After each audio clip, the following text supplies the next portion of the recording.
दोस्तों, बाजार में आज ज़बरदस्त गिरावट हुई और इस गिरावट के पीछे 5 बड़ी वजह जिनको हम एक-एक करके यहाँ पे डिस्कस करने जा रहे हैं।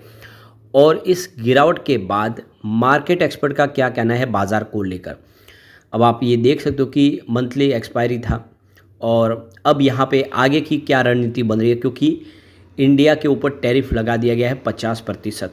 इससे यूएस का बाज़ार अब इंडिया के लिए तो एक तरह से कहते हैं बंद हो गया, क्योंकि बहुत ज़्यादा कॉस्ट बढ़ जाएगी। ऐसे में इंडिया के जो भी मैन्युफैक्चरर है वहाँ पे माल बेच नहीं पाएंगे। ऐसे में क्या आगे की संभावना बन रही है उसको समझने की कोशिश करेंगे। इस समय सबसे ज़्यादा टैरिफ इंडिया पे लगाया गया। वैसे डोनाल्ड ट्रंप ने चीन को भी धमकी दी है। आने वाले समय क्या संभावना बनेगी, टैरिफ वार कहाँ पे जाके रुकेगी। और इसके अलावा कुछ बड़ी अपडेट और है इस मार्केट से संबंधित। कुछ डिविडेंड का नया ऐलान हुआ, नए आईपीओ आ रहे हैं, उन सारी जानकारी को इस वीडियो के माध्यम से शेयर करेंगे हम। लेकिन फ्रेंड्स, उससे पहले अगर आप पहली बार हमारे चैनल पे आए तो चैनल को सब्सक्राइब कर दीजिए, एक बेल आइकॉन दबा दीजिए ताकि जब भी नया वीडियो बने पहला नोटिफिकेशन आपको मिले। वीडियो पसंद आए तो लाइक से जरूर कीजिए। चलो फ्रेंड्स, वीडियो स्टार्ट करते हैं। मैं हूँ आपका दोस्त एसबी दवे और हमारे अपने चैनल ऑनलाइन कमाई में आपका बहुत बहुत स्वागत है। तो सबसे पहले बाज़ार की बात करें तो आज बीएससी सेंसेक्स 80,786 के स्तर पे क्लोजिंग दिया, जहाँ पे 849 पॉइंट की गिरावट थी, यानी 1.04% गिरा बीएससी सेंसेक्स। अब सुबह शुरुआत अगर आप देखेंगे तो गिरावट के साथ ही हुई थी। लगभग 200-300 पॉइंट की गिरावट के साथ बाजार ने शुरुआत की और फिर आप देखें तो ये थोड़ी सी हल्की रिकवरी हुई। उसके बाद में गिरावट का जो दौर शुरू हुआ, लगातार गिरावट हुआ। बाजार लगभग निचले लेवल पे ही क्लोज हुआ है। सिर्फ 100 पॉइंट की रिकवरी आपको देखने को मिली निचले लेवल से। बाकी ओवरऑल आज कमज़ोर वातावरण था, बहुत ज़्यादा बिकवाली हुई।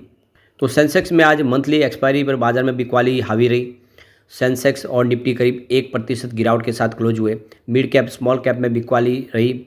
निफ्टी बैंक इंडेक्स में 1.3% की गिरावट थी, यानी बैंक इंडेक्स कल भी कमज़ोर था और आज भी काफ़ी बड़ी गिरावट हुई है। निफ्टी बैंक 15 मई 2025 के निचले स्तर पर बंद हुआ है। ये सबसे बड़ी गौर करने वाली बात है कि बैंकिंग इंडेक्स ज़बरदस्त दबाव में आ गया है। एफएमसीजी को छोड़ के सभी सेक्टर में इंडेक्स में गिरावट देखने को मिली। रियल्टी, डिफेंस, पीएससी शेयरों में बिकवाली रही। मेटल, फार्मा, तेल, गैस इंडेक्स में भी 1.5% से ज़्यादा की गिरावट देखने को मिली। तो ये देख सकते हो कि पूरा का पूरा गिरावट का माहौल हुआ। इस समय देखो कि निफ्टी 50 24,712 के स्तर पे आ चुके हैं, जहाँ पे 1.02% की गिरावट थी। तो इस गिरावट के पीछे अगर देखें तो 5 बड़ी वजह निकल के आ रही है। तो जो सबसे बड़ी वजह है वो है गिरावट की यूएस टैरिफ का डर। तो अमेरिका ने भारत से आने वाले सामान पर 25% अतिरिक्त टैरिफ का ड्राफ्ट जारी किया है, जो 27 अगस्त से लागू होगा। यानी आप देख सकते हो कि यह टैरिफ अब लगने वाला है। कुल ड्यूटी अब 50% हो जाएगी। इससे भारत के 86.5 बिलियन डॉलर के जो एक्सपोर्ट अमेरिका में होते हैं कमर्शियल अनअवेलेबल हो सकते हैं। प्रशांत तापसे ने ये जो अपनी तरफ से एक राय रखी है कि बाज़ार अब महंगा होगा यूएस का। निफ्टी के लिए सबसे बड़ी जो वॉल ऑफ वरी अगर देखें तो वो 50% टैरिफ लागू होना है। इससे दबाव की स्थिति बनी है, क्योंकि बहुत बड़ा मार्केट है यूएस का इंडिया के लिए। दूसरे देशों के मुकाबले एक्सपोर्ट इंडिया बहुत ज़्यादा करता है और ऐसे में 50% टैरिफ का मतलब यह है कि बहुत सारे जो प्रोडक्ट अब इंडिया के महंगे हो जाएंगे दूसरे देशों के मुकाबले, क्योंकि बांग्लादेश में, पाकिस्तान में, वहाँ पे अगर आप देखें तो टैरिफ काफ़ी कम है। ऐसे में वो यहाँ पे एक्सपोर्ट कर पाएंगे इंडिया के मुकाबले और ये दबाव की स्थिति बन रहा है। दूसरी जो बड़ी वजह गिरावट की रही तो एशिया के सभी इंडेक्स लाल निशान पे रहे। नेकी 225 पॉइंट गिरा। कॉप्सी हैंगसेंग में, शेंघाई कंपोजिट में अमेरिकी सोमवार को बाजार गिरा। वॉल स्ट्रीट फ्यूचर में भी कमजोरी दिख रही है। तो ये सारे बाजार में गिरावट के माहौल बने। अब तीसरा जो वजह है वो है एफआई की बिकवाली। एफआई लगातार पिछले कई समय से बाजार में बिकवाली कर रहे हैं। मंडे को एफआईआई ने बाजार में 2466 करोड़ के शेयर बेचे और लगातार आउटफ्लो से बाजार में लिक्विडिटी और सेंटीमेंट दोनों ही खराब हो गए। तो बाजार में बिकवाली जारी होने की वजह यह भी है कि एफआई बाजार में काफ़ी भारी मात्रा में बिकवाली कर रहे हैं, जिससे बाजार को उतना सपोर्ट नहीं मिल पा रहा है। तो इसके अलावा अगर आप देखें जो रीज़न चौथा, तो इंडियन रुपीज़ में गिरावट देखने को मिली है। 22 रुपये इंडियन रुपी टूट के 87.78 के स्तर पे आ गया है। तो डॉलर के सामने रुपया लगातार कमज़ोर हो रहा है। टैरिफ की चिंता और इंपोर्टर्स की डॉलर डिमांड से रुपया कमज़ोर हुआ है। तो ये भी एक बड़ा रीज़न बना है क्योंकि गिरावट का जो हमारा इंडियन रुपीज़ कमज़ोर पड़ा है। इसके अलावा अगर आप देखें तो जो पांचवा रीज़न है वो है डर का बढ़ना। इंडिया वीएक्स 5% ज़्यादा चढ़कर 12.38 पर पहुंच गया। इसका मतलब है कि बाजार में निवेशकों का रिस्क परसेप्शन बढ़ गया है। तो ये 5 बड़े रीजन जिसकी वजह से आज गिरावट देखने को मिली। और सबसे बड़ा जो रीजन तो वो है यूएस का तो टैरिफ का मामला। तो अब आप देख सकते हो कि एक और बड़ी जो चौंकाने वाली खबर निकल के आ रही है। ट्रंप ने फेड गवर्नर लीजा कुक को हटाने का ऐलान कर दिया है और उन पर आरोप लगाया कि उन्होंने मॉर्गेज डॉक्यूमेंट फर्जी बनाए। तो लीजा कुक बोलिए कि ट्रंप के पास मुझे हटाने का कोई अधिकार नहीं है, मैं इस्तीफा नहीं दूंगी। अब मामला कोर्ट तक जा सकता है। अगर लीजा कुक हटी और स्टीफन मिरन मंजूर हुए तो फेड में ट्रंप का बहुमत 4-3 हो सकता है। मई 2026 में जोरेन पावेल का टर्म खत्म होने जा रहा है। ट्रंप को और इससे ताकत मिल सकती है।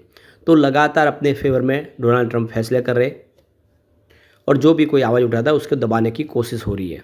अब यहाँ पे बाजार के सेंटीमेंट को लेकर स्वस्तिका इन्वेस्टमेंट के जो रिसर्च हेड है संतोष मीणा, उनका कहना है कि जो इंडिया के एक्सपोर्ट के ऊपर 25% एक्स्ट्रा जो टैरिफ लगाने की जो ऐलान किए गए यूएस की तरफ से, उससे माहौल तनावपूर्ण बन गया है जो 27 अगस्त से लागू होगा।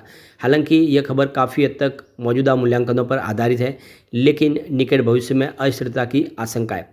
तो एफआई की लगातार बिकवाली से बाजार का जो इसमें तकनीकी ढांचा वो काफ़ी कमज़ोर हुआ है। हालांकि भारत के घरेलू आर्थिक बुनियाद मजबूत है जो घरेलू खपत पर रणनीतिक जोर से प्रेरित है और ग्लोबल चुनौतियों का एक मजबूत प्रति आख्यान इस समय प्रदान करता है। इसलिए निवेशकों को घबराहट से बचना चाहिए।